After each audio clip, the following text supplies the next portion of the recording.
Shalom saudara, kita memasuki Abam episode 861. Silakan Pak Gren membacakannya untuk kita. Silakan Ya, Pak. baik. Dari usia pria, seorang yang berusia 53 tahun, seorang hamba Tuhan dan guru di sekolah Kristen di daerah Depok telah menikah. Shalom Pak Erastus, saya sangat berterima kasih untuk kebenaran yang Pak Erastus ajarkan. Saya sangat berhutang kepada Bapak. Saya salah satu orang pecinta suara kebenaran. Semua yang Bapak ajarkan saya ikuti. Mulai dari doa pagi, doa hari Jumat, mendengar khotbah lewat Truth ID, membaca buku-buku Daily Enlightenment yang saya dapatkan dari Radio Citra Kasih Ciranjang sejak tahun 2013. Sejak saya berkomitmen hidup dalam kebenaran yang Bapak ajarkan, hidup saya malahan banyak pergumulan dan permasalahan. Tetapi saya selalu dikuatkan lewat khotbah Bapak bahwa dalam pergumulan pasti ada berkat kekal. Meskipun begitu, sebagai manusia, saya terkadang sedih dan merasa sendirian. Saya sudah berkeluarga, memiliki 3 orang putra-putri. Anak saya yang kedua, seorang pria berusia 21 tahun, sudah tidak mau lagi ke gereja. Lebih sibuk kerja dan cari uang. Setiap ditegur untuk pergi ke gereja, selalu keras tidak mau datang ke gereja. Masalah kedua, masalah dengan teman saya yang pinjam uang ke saya dan tidak mau mengembalikan. Bahkan HP-nya dimatikan sehingga saya sulit menemukannya. Padahal teman saya ini seorang hamba Tuhan, tetapi orangnya tidak bisa dipercaya. Masalah selanjutnya, saya kehilangan pekerjaan. Saya dipecat dengan tidak hormat. Selain sebagai seorang hamba Tuhan, saya juga seorang guru dan kepala sekolah di salah satu sekolah Kristen. Di sekolah ada beberapa guru yang tidak suka dengan saya karena saya ikut Pak Erastus. Bahkan ada salah satu guru yang juga seorang pendeta berkata, Pak Erastus itu kan sesat. Saya tidak pedulikan ucapan tersebut. Guru inilah dan beberapa guru bermufakat mencari kesalahan saya dan melaporkan ke yayasan dengan tuduhan penyalahgunaan keuangan. Padahal ketua yayasan dan sekum adalah hamba Tuhan yang melayani di gereja. Tetapi mereka tidak memiliki belas kasihan. Dan akhirnya saya dipecat dari sekolah tersebut. Dan bukan saja dipecat tetapi dipolisikan. Padahal saya tidak melakukan penyalahgunaan keuangan tersebut. Saya yakin saya tidak menyalahgunakan keuangan, apalagi keuangan pemerintah yang mereka tuduhkan. Jujur saja, saya sendiri sangat dan berkata dalam hati saya, orang ini kok jahat sekali. Saya hanya berserah kepada Tuhan saja Pak Eras. Saya katakan kepada Tuhan, Tuhan, apabila saya bersalah hukumlah saya. Namun apabila saya yang benar, belalah perkara saya ini. Dan masalah lain yang menimpa saya dan istri adalah diagnosis. Istri saya didiagnosis ada miom di kandungannya. Terima kasih Pak Pendeta sudah mendengarkan curhatan hati saya ini. Mohon dukungan doa dan sarannya Pak Pendeta apa yang harus saya lakukan dan kerjakan ya. Meskipun saya memiliki permasalahan tersebut, tetapi saya tetap bertekun untuk terus mencari Tuhan. Hidup dalam kekudusan dan kesucian seperti yang Bapak Erastus ajarkan. Saya percaya Tuhan menolong saya. Pak Erastus, bolehkah saya meminta PDF bahan seminar Logos dan Kenosisnya? Kalau boleh dikirim via email, Tuhan Yesus memberkati. Oke. Nah, tolong diperhatikan ini. Kadang-kadang gini Pak Gren. Kita punya kelemahan-kelemahan yang kita tidak tahu. Tetapi kita mencintai Tuhan. Maka dengan cara ekstrim Tuhan itu menyilet kita. Kenapa begini? Tapi kalau tidak mengalami hal yang ekstrim seperti itu, kita bisa jatuh dalam dosa. Bapak ini, hamba Tuhan ini, memang menyayangi Tuhan.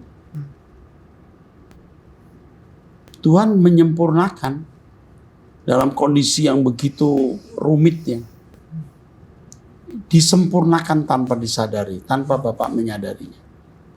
Mengenai anak yang tidak mau ke gereja, jangan paksa. Anda tidak boleh paksa. Tunjukkan buah hidup yang agung, buah hidup yang lebih mulia. Maka Anda akan bisa memberkati anak Anda. Jadi jangan paksa dia ke gereja. Biar kehidupan Anda yang nanti akan menjadi kesaksian dan menjadi khotbah yang membuat dia ke gereja.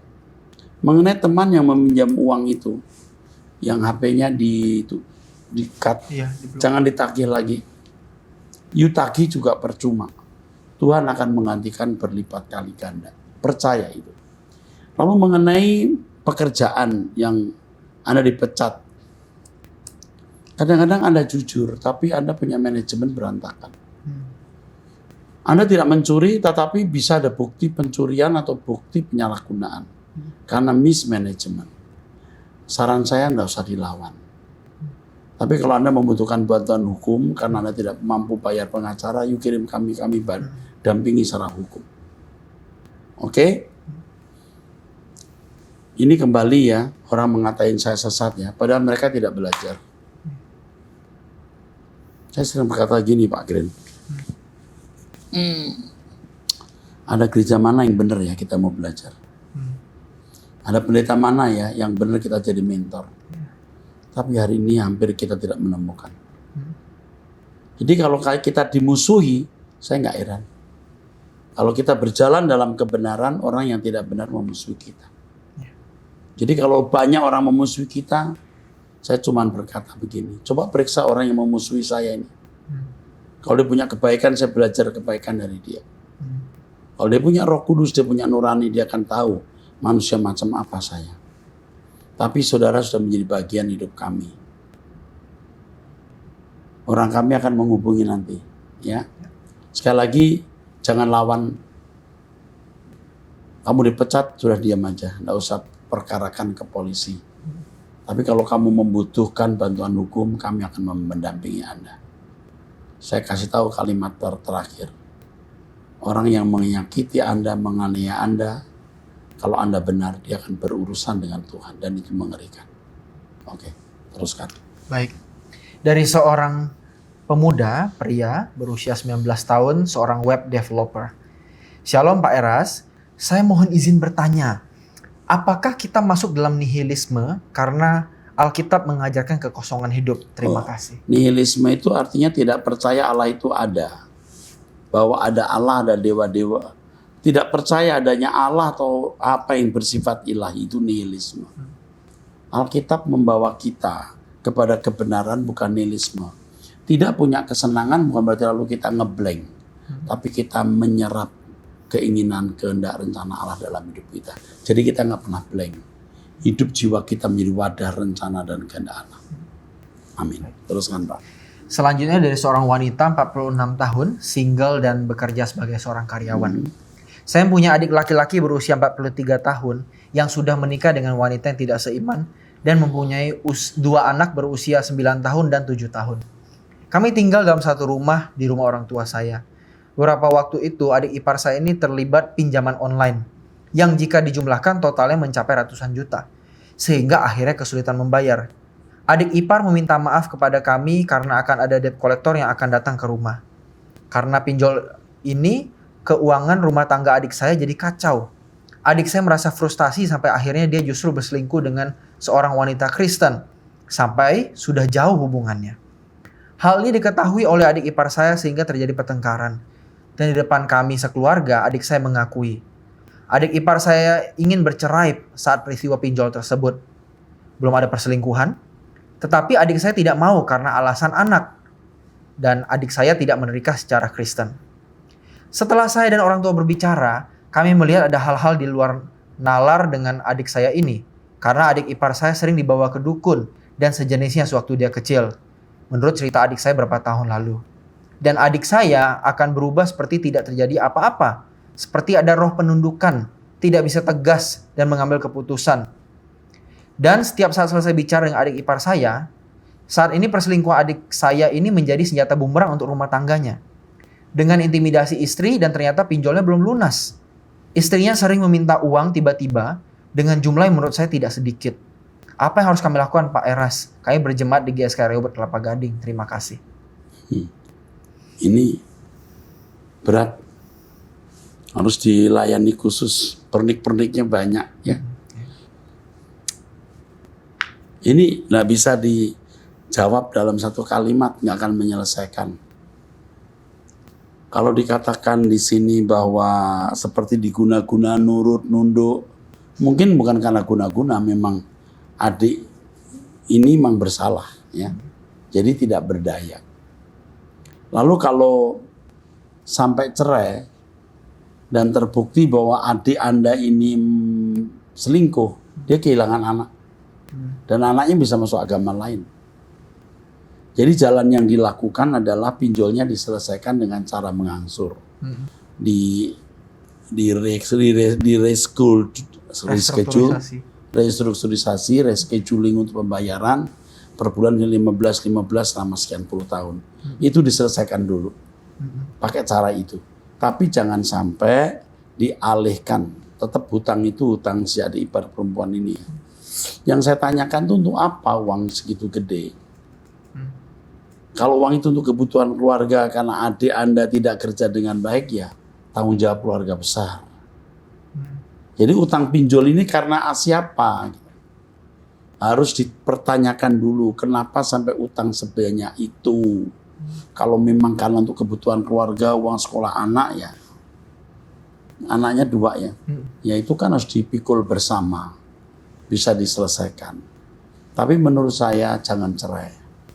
Ya. Saya lihat adik Anda ini tipe orang yang tidak bertanggung jawab. Ya. Istrinya bukan sempurna, tapi sudah cukup baik. Hanya masalah pinjol. Tapi pinjol ini karena adikmu tidak bertanggung jawab. Dia harus memenuhi kebutuhan keluarga. Plus mungkin juga dia membagi uangnya keluarga dia. Dengan berharap pinjol akan dipikul oleh mertua dan keluarga besar. Itu bisa saja. Betul ya? Dengan kecerdikan si adik ipar. Nggak rugi kawin sama orang Kristen gitu. Lalu gua nggak punya apa-apa, gua sengsara. Aku sengsara. Mana suaminya tidak kerja keras. Malas. Perselingkuhan dengan perempuan Kristen itu yang sampai jauh. Menunjukkan pria ini gegabah hidupnya. Ceroboh dia. Jadi tidak bisa disalahkan penuh adik ipar yang beragama Muslim ya. Dari agama lain ini. Tidak jadi kesaksian, malah jadi batu sandungan. Jadi rescheduling, restrukturisasi utangnya, usahakan tidak cerai, ya. Lalu dilayani terus ini si adik ipar supaya menjadi orang Kristen yang baik. Lalu adik dibimbing mengenal kebenaran. Saya kira itu aja jawaban saya. Dan pernik-perniknya yang mesti harus ada konselor yang membimbing. Tapi sementara ini dulu deh, ya. Kok saya jadi tidak suka ya. Kalau sampai dia selingkuh, sementara istrinya kena pinjol, aku nggak bisa kebayang. Kena pinjolnya itu kenapa? Kita nggak boleh dengan ini kalau kita membaca sekilas, ini tidak tahu diri ini si ipar utang pinjol sampai begitu besar. Kita nggak tahu utangnya untuk apa. Jangan-jangan untuk kebutuhan keluarga karena si laki tidak kerja dengan baik. Ya, oke teruskan Pak berikutnya. Baik. Selanjutnya Pak, ada seorang pria umur 31 tahun, Ya. menikah, memiliki 2 anak dan berprofesi sebagai pengusaha. Ya. Shalom Pak Eras, terima kasih untuk kesempatan saya di ABAM ini. Terima kasih sudah menjadi panutan dan menjadi orang Kristen yang hidup benar. Saya bukan jemaat di GSKI, tapi saya selalu mendengarkan khotbah-khotbah dan pengajaran Pak Eras. Saya berjemaat dan mengambil pelayanan sebagai ketua gereja anak di salah satu pendeta yang Pak Eras pun kenal. Karena belum lama ini Bapak memberkati anaknya menikah. Dan saya sempat berfoto dengan Bapak. Suatu hal membuat saya bisa senang ketemu dengan Bapak. Pak izin bertanya dan diberikan masukan oleh Pak Eras. Saya mempunyai kerinduan untuk anak-anak. Jika Tuhan izinkan saya membuka panti atau apapun yang membuat anak-anak bisa saya modalkan kerajaan Allah dari kecil. Karena saya yakin saat anak-anak memiliki pondasi takut akan Tuhan dari kecil, saat mereka dewasa pasti mereka menjadi orang yang tangguh dalam Tuhan. Dan saya pun melihat Bapak mempunyai sekolah dan kampus yang membuat saya merasa satu misi dan tujuan. Menjadi contoh buat saya pribadi. Karena itu saya pun ingin melangkah Pak. Tapi saya bingung harus bagaimana. Saya sekarang punya berapa bisnis. Dan alasan saya bisnis supaya saya tetap bisa melayani Tuhan. Karena kalau bekerja pasti saya tidak bisa melayani Tuhan. Dan saat saya punya pondasi keuangan saya mau mulai menjalankan panti sesuai dengan apa yang Tuhan mau. Tapi sekarang kondisi yang naik turun dalam hal bisnis Pak. Saya juga harus menghidupi anak, istri, dan kedua orang tua saya. Saya memikirkan apa yang harus saya lakukan. Kalau saya mau fokus untuk Tuhan, apa yang saya harus meninggalkan bisnis saya? Apa harus saya tetap bisnis dan memulai membangun panti? Karena saya sadar untuk membangun apa yang Tuhan mau tidak mudah. Saya juga mau pikiran saya terbagi karena dunia. Sedangkan saya harus full time dalam mengurus panti yang Tuhan ingin saya bangun. Apa yang harus saya lakukan Pak supaya saya di dunia ini bisa menjalankan apa yang Tuhan mau dan tidak terbawa arus dunia? karena saya mencintai anak-anak, Pak. Merekalah penerus generasi sekarang. Dan ironisnya, orang tua sekarang tidak memikirkan anak-anak. Hanya memikirkan finansial, sehingga dua orang tua bekerja dan anak terlantar. Menjadi suatu beban saya pribadi untuk memulai sesuatu, tapi saya bingung untuk melangkah. Terima kasih Pak Eras, mohon maaf jika terlalu panjang dan ada salah kata. Sehat selalu buat Pak Eras dan tetap semangat melayani Tuhan. Kalau kamu buka panti, berapa orang sih yang bisa kamu tampung? Kamu ngerti nggak buka panti itu ribet? Saya mengerti sekali ribet.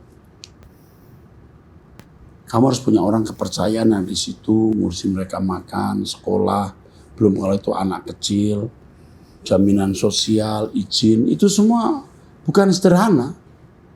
Berapa sih anak yang bisa kamu selamatkan dengan buka panti? Bukan tidak boleh, tapi pikirkan itu. Pikirkan itu. Yang saya sarankan kamu pakai sumber lain. Kau bisnis cari uang, kau bisa bikin cerita pendek lempar ke YouTube. Kau bisa melayani sebuah gereja, lalu kamu bisa bikin program untuk anak-anak yang itu menjangkau lebih banyak orang. Kalau yatim berapa? Udah banyak juga yatim piatu. Kalau suatu hari kamu diberkati Tuhan, bisa buka yatim piatu. Sekarang aja ekonomi kamu belum mantap. Buka yatim piatu itu kan bukan rumah yang nampung 5-6 orang, bisa 50-60 orang. Belum sekolahnya, kesehatannya, jaminan sosialnya. Tidak mudah, nak. Ya, tapi sebaiknya kamu memikirkan seperti yang saya tawarkan ini. Ya. Seandainya suatu hari kamu kerjasama dengan saya, lulusan kami buka PAUD di daerah-daerah. Kalau franchise supermarket mini bisa dilakukan sampai ribuan jumlahnya, kenapa kita nggak bisa buka PAUD ribuan? Kita perlu backup dana. Cari uang yang banyak dulu, tanya Roh Kudus. Apa yang patut kamu lakukan? Amin. Oke. Pak, kirain ini soal logos nih. Ya. Kita pindahkan ini, nak, Baik. untuk menjawab Trinitas. Jadi Bapak Ibu ada pertanyaan-pertanyaan yang sekitar logos, kami lempar untuk dijawab di episode atau program menjawab Trinitas, ya? Ya. Oke. Sekarang teruskan, Pak. Baik, selanjutnya ada seorang perempuan, berusia 67 tahun, single dari Sumatera Selatan. Ya. Shalom Pak Pendeta Erastus Sabdono, saya ingin bertanya. Saya baru-baru ini melakukan penyembahan berhala, diajak teman untuk kesembuhan keponakan saya. Kira-kira diampuni Tuhan ya enggak, Pak? Mohon minta didoakan atas kesalahan ini. Sebelumnya terima kasih, Pak. Minta ampun, itu udah pasti. Tapi masalahnya apakah ada keterikatan kuasa gelap? Sebab kalau orang sudah terlibat dengan okultisme itu kadang-kadang kemasukan juga ada ikatan kuasa gelap. Tapi kau minta ampun dulu kepada Tuhan, ikut doa pagi waktu penyembahan. Jika ada kuasa gelap, dari kesaksian kami ada manifestasi. Kalau kamu di sekitar Jakarta, kamu datang ke Mall Artagani, didoakan. Ya, jangan sekali-kali pergi ke dukun atau ke orang pintar. Hanya orang bodoh yang pergi ke orang yang mengaku pintar. Oke? Oke, teruskan. Baik. Selanjutnya ada seorang pria berusia 40 tahun dan sudah menikah. Ada 2 pertanyaan. Pertama, bagaimana harus bersikap terhadap orang tua kita yang punya sifat sangat buruk, misalnya matre, egois, dan lain-lain. Saya tahu kita tidak harus tunduk pada kehendak Tuhan. Kita tidak boleh mengutamakan perasaan kita sendiri dan tidak boleh menyakiti hati orang lain dengan alasan apapun. Dalam hati sebenarnya sedih, kenapa mereka tidak bisa berubah lagi. Padahal mereka orang Kristen juga. Tapi karena ajaran bertahun-tahun meleset, akhirnya sampai tua pun tidak tahu yang benar bagaimana. Suasana di rumah orang tua seperti banyak api. Gampang sekali ribut mulut. Sudah seperti rutin dalam 2-3 bulan pasti ribut besar. Kami bersikap seperti tidak ada masalah. Tetap datang. Kadang makan atau jalan bersama. Tapi saudara kandung yang tinggal bersama orang tua seringkali ribut sama orang tua. Yang pertama, kamu sudah benar, diam, datang seakan-akan tidak ada masalah. Kamu tunggu waktunya. Kamu tunggu waktu, mereka akan bertanya atau kamu akan berkata-kata. Jangan mengatur waktu. Biar Tuhan yang mengatur waktunya kapan kau bicara. Tapi yang jelas hidupmu harus jadi kesaksian. Ya. Karena kelakuanmu lebih kuat dari khotbah yang diucapkan. Ya. Teruskan, yang kedua. Yang kedua, saya susah komunikasi ke istri juga. Dalam arti, yang saya bahas, biasanya respons istri tidak nyambung atau ngerti. Atau kadang-kadang tidak mendengarkan karena istri sibuk. Akhirnya komunikasi lebih banyak satu arah. Kalau istri diajak berbicara, saya biasa menemani dia. Tapi saya tidak malas mengajak ngomong istri. Paling bertanya apakah sudah makan belum atau tidur nyenyak tidak. Lebih dari itu saya takut, saya yang sakit hati. Karena bisa tiba-tiba ada telepon di HP istri, atau dipanggil orang lain dan lain-lain, atau responnya asal-asalan. Saya harus bagaimana, Pak? Jadi di rumah saya seperti sibuk sendiri. Saya rasa pasti Pak Eras juga pernah dalam situasi tidak ada satupun orang bisa diajak diskusi. Terima kasih atas jawabannya, Pak. Saya kira istrimu itu punya masalah. Istrimu saya kira orangnya keras. Kalau dia ngomong, dia mau orang dengar. Tapi kalau orang ngomong belum tentu dia suka dengar. Menghadapi istri seperti ini memang tidak banyak bicara. Dan jangan merasa tidak bersalah kalau tidak bicara. Tetap dampingi dia, buat dia nyaman. Kadang-kadang dia mancing kamu ngomong supaya dia punya lawan. Lawan ribut atau lawan bicara, nggak jelas. Tapi kamu harus punya hati yang penuh belas kasihan. Istrimu sakit. Jadi kamu harus menanggapi dia bukan sebagai wanita yang sehat sempurna, dia sakit. Entah ada ketidakpuasan apa di hati istrimu. Tapi kamu harus melayani dia dan memenangkannya. Ingat yang penting, bagaimana kamu dan istri yang kamu cintai serta anak-anak ke surga. Ikut doa pagi, dengarkan khotbah saya, terus bertumbuh. Saya tidak bisa memberikan kamu bimbingan yang detail. Karena saya tidak kenal istrimu secara sempurna. Tapi Roh Kudus akan menolong apa yang patut kamu lakukan. Amin. Teruskan. Selanjutnya seorang wanita berusia 47 tahun dan sudah menikah. Shalom Pak Erastus, saya mempunyai 2 orang anak, perempuan dan laki-laki. Anak saya yang perempuan berumur 21 mengalami gangguan kecemasan dan sudah pernah menghubungi Abam lalu diberi solusi seorang psikolog. Tanggal 5 kemarin, kecemasannya kambuh sampai sesak nafas. Kehilangan minat dalam melakukan aktivitas sehari-hari sehingga hanya di kamar saja. Sudah konseling dengan psikolog dari GSKI dan mau dicarikan psikolog klinis yang tidak membayar karena kami memang tidak mampu. Riwayat kami mempunyai nenek moyang okultisme. Sewaktu anak ini umur 8 bulan dalam kandungan. Saya hampir keguguran dan ternyata ibu saya mencarikan dukun dan diberi syarat harus minum air kencing nenek saya yang dicampur dengan minuman. Dan 2 minggu kemudian anak saya ini bisa lahir selamat. Dan setelah itu ibu saya baru terbuka soal dukun kepada saya. Apa kondisi anak saya ini bisa terpengaruh dari itu, Pak?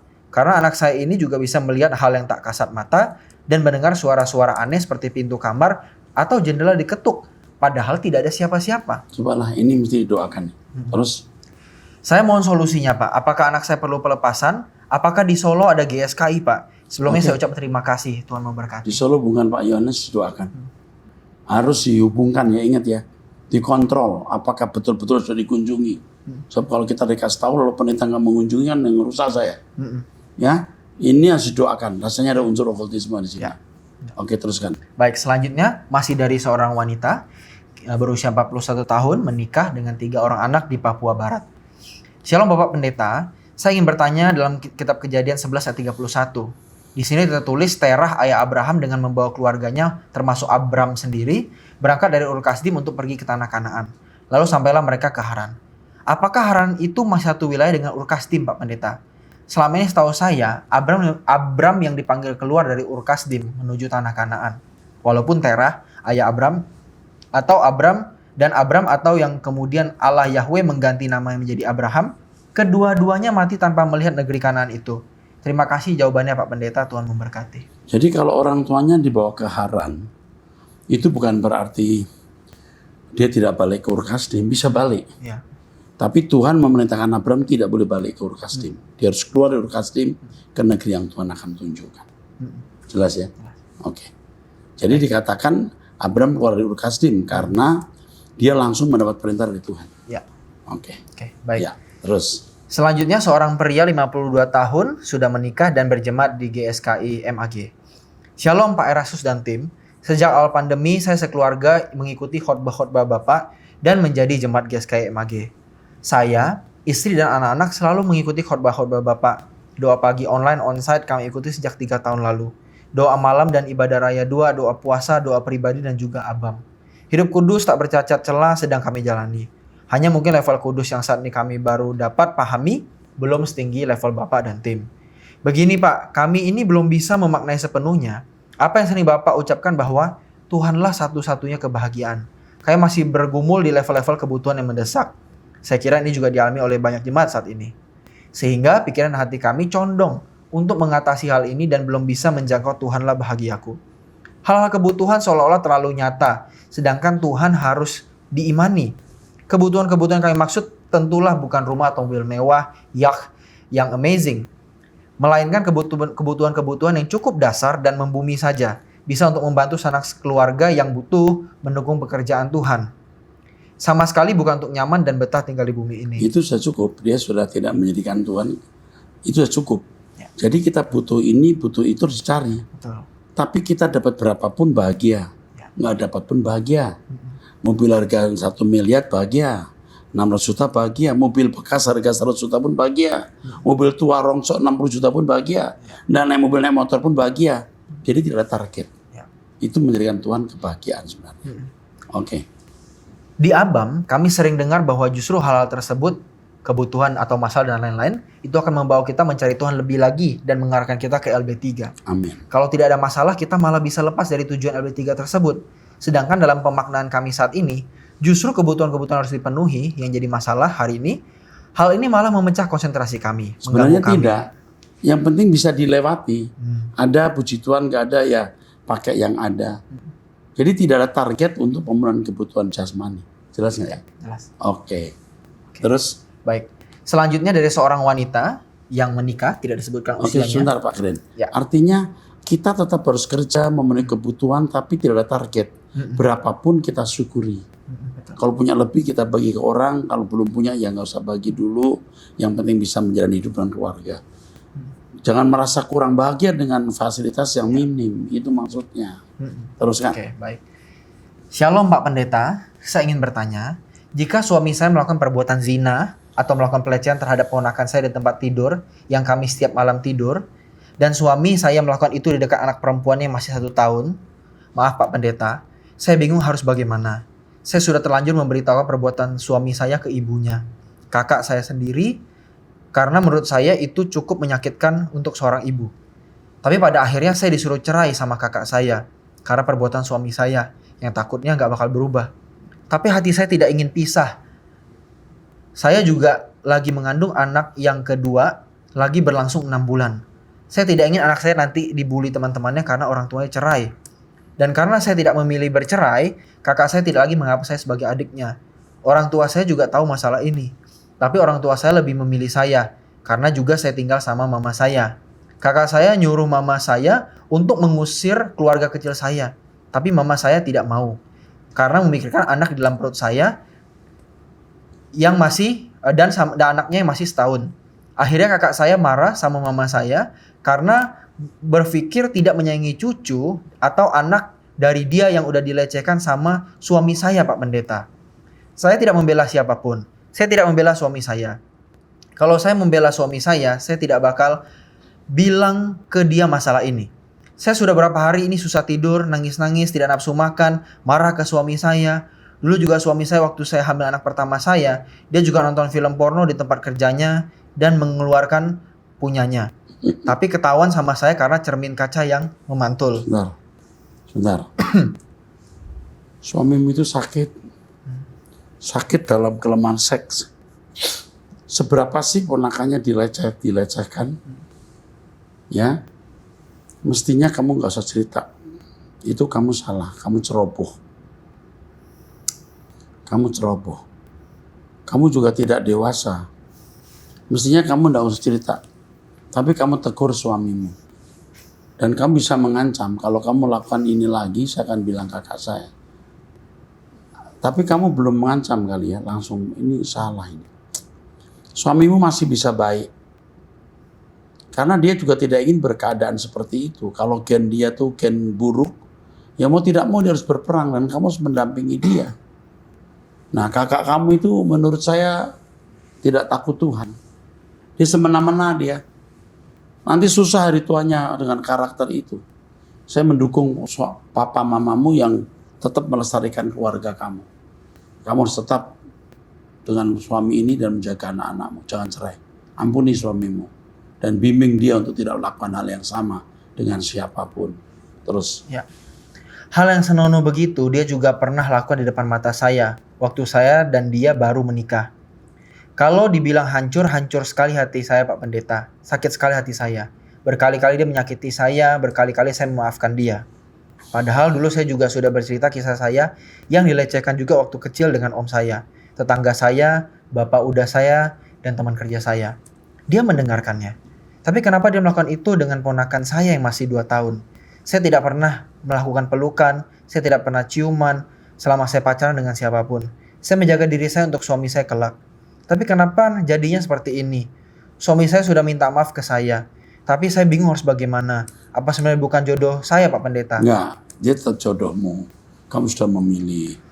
Tapi kau pertahankan rumah tangga. Suamimu bisa berubah.